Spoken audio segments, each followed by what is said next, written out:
Hebrews chapter 4. Therefore, since the promise to enter his rest remains, let us beware that none of you be found to have fallen short.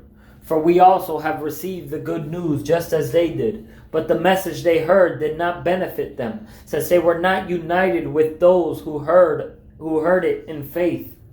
For if we who believed enter the rest in keeping with what he has said, so I swore in my anger, they will not enter my rest, even though his works have been finished since the foundation of the world.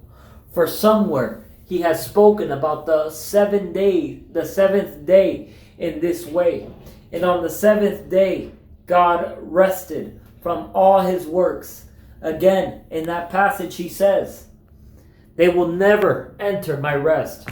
Therefore, since it remains for some to enter it, and those who formerly received the good news did not enter because of disobedience, he again specifies a certain day.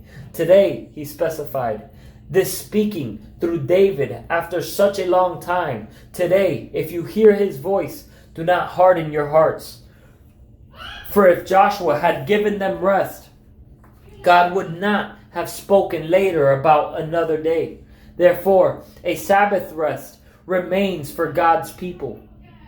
For the person who has entered his rest has rested from his own works, just as God did from his. Let us then make every effort to enter that rest, so that no one will fall into the same pattern of disobedience.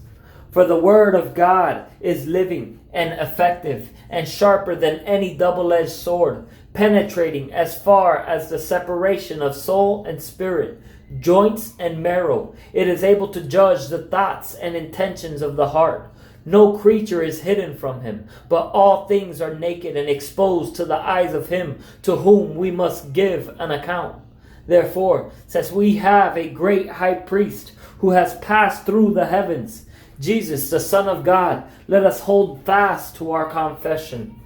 For we do not have a high priest who is unable to sympathize with our weaknesses, but one who has been tempted in every way as we are, yet without sin.